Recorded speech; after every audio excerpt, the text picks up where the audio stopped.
सीता कुटिया के बाहर बैठी फूलों की माला बना रही थीं। तभी सीता के सामने से एक सुनहरा हिरण दौड़ता हुआ निकल गया और जब सीता ने मुड़कर देखा तो वो हिरण जंगल की ओर भाग चुका था।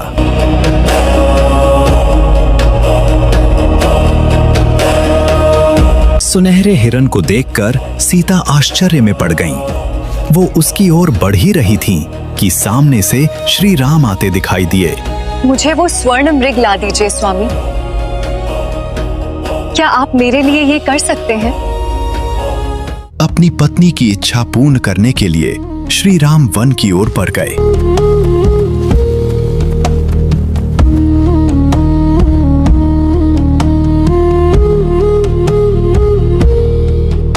श्री राम ने लक्ष्य साधते हुए अपना बाण छोड़ दिया। बाण तीव्र वेग से हवा को चीरता हुआ घने जंगल के बीचों बीच से गुजरा और पल भर में सीधा उस हिरण के पेट में जा धंसा, मानो वज्र की तरह लक्ष्य को भेद गया हो। श्री राम घायल हिरण के पास पहुंचे, उसे सहलाया और फिर चारों ओर ध्यान से देखने लगे।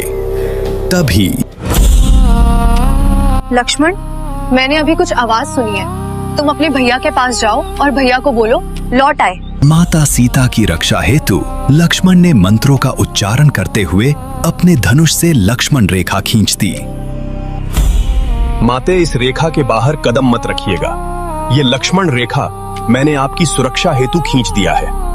तभी जंगल की ओर से एक भिक्षुक भिक्षा मांगते हुए कुटिया की ओर बढ़ने लगा और इसी क्षण से एक नया अध्याय आरंभ होगा, जिससे रामायण की अगली कथा जन्म लेगी। भीख शांत देही, भीख शांत देही।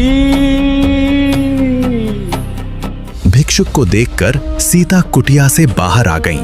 हे माते, मैं बरसों का भूखा हूँ, क्या इस गरीब को कुछ भिक्षा मिल सकता है?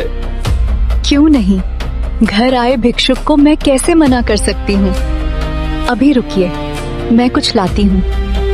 माता, कृपया करके आगे बढ़ें और मुझे मेरी थैली में अन्न भर के दे। अज्ञानवश सीता लक्ष्मण रेखा पार कर गईं और उसी क्षण इतिहास ने नया मोड़ ले लिया। भिक्षुक ने सीता का हाथ पकड़ लिया और उन्हें बलपूर्वक खींचने लगा। दुष्ट भिक्षुक, आखिर तुम कौन हो? अपनी असली रूप में आओ, अन्यथा उचित नहीं होगा। अग्नि सी ज्वाला में लिपटकर भिक्षुक ने अपना असली रूप धारण किया। वो रावण था, जिसे